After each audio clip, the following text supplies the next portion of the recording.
I literally just did the glasses. I'm such a nerd. Hey, what's good, guys? It's your boy David E. Beast, and today we're going to talk about sidechaining. What is it used for? How can you use it in your productions and in your music? Before we get into anything, make sure you guys hit that young subscribe button on all my socials everywhere, and make sure you guys come into the Discord server and join the Day One community. We doing beat battles, production tips. I'm out here critiquing people's stuff, helping them get better, helping them with their mixes, trying to be a resource for y'all. So hit the like button as well so that the algorithm starts pumping your boy, and let's get into it.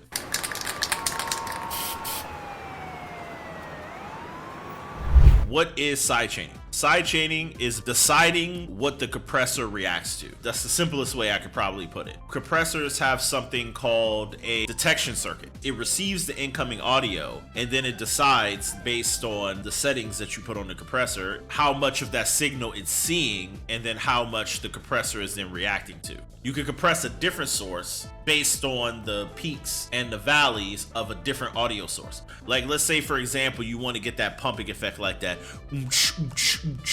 Instead of ducking the music every time the kick hits, you could simply just have a compressor detect the kick and then compress the music by a ratio of the loudness of the kick. There's definitely plenty of ways that you can go about doing this. I'm a Fruity Loops enjoyer, so we're gonna do it in FL. Let's listen to something real quick and then I'll show you how I use sidechaining to achieve the effect. So we have a printed version here, so we're gonna listen to the printed version because everything that I do runs through my master bus compressor right here.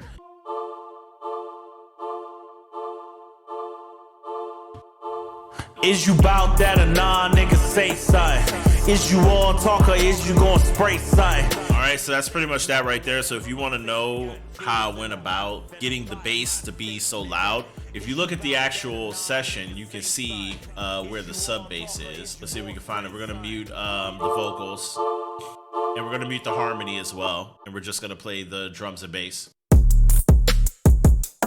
Yeah, you can see the bass right here, the sub bass is hitting max minus 12 dBs. You need headroom to amplify because when you're mixing low and then you start adding effects, compression, different plugins and stuff like that. All of these things amplify the signal along the way. So now let's talk about the sidechaining. Clearly you can see right here, if you see routing here with a faint line and no volume, that is sidechaining. What I like to use for sidechaining is I like to use Fruity Limiter. Let's open up the Fruity Limiter right here, and basically what I'm doing is all you have to do is just right click wherever you want to sidechain. So if you want your bass to be reduced by the kick, which is usually what I have here, right click down here as you can see, and then you say sidechain to this track, not sidechain only, sidechain to this track, and then it'll create this. You don't touch this after this. What you do is you then go to bass and then you open up Fruity Limiter.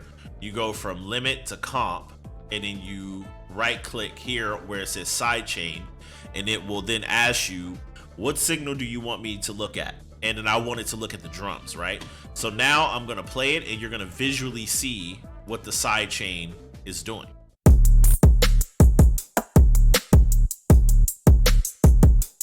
So what's happening with the 808 is that this top part is the signal coming in.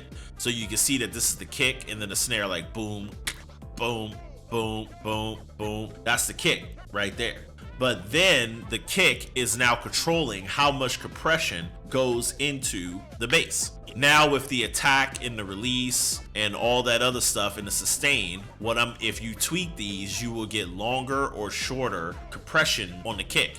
So for example, by having the attack at 0, that means that it immediately starts reducing the gain of the bass. And then if I have the release very short as well, the release is how long do you want this gain reduction to last? Then since I wanted to create the effect that the transient of the kick and the sub of the kick are one sound, I reduce the release so that the kick immediately recovers. And as you can see right here, it sounds like one sound, but it's really multiple different sounds. But very important for you to understand that like this is kind of like the trick that a lot of producers use to get those super big 808 sounds is a lot of sidechaining.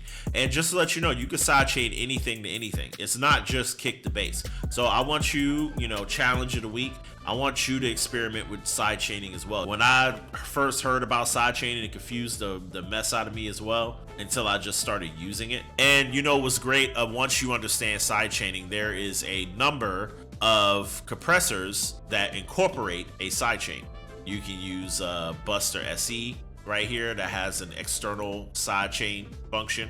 You also have the LA2A style. This is the the free version right here. You can also accept external sidechains here by clicking that button. There are some things that the Fruity Loops basic plugins are able to do. Transient processor is one, and we'll talk about that in a future video. But yeah, I mean, that's pretty much it, So sidechaining, very simple concept. If you like the video, leave a thumbs up. It really helps with the algorithm. It really helps with getting the channel out there. Like I said, I'm a new up-and-coming artist. Make sure you guys follow your boy on Twitter, Instagram, TikTok. Join the community in the Discord server. Links for everything are in the description. Thank you guys for watching. Have a good week. I'll see y'all next week with another tutorial. Peace.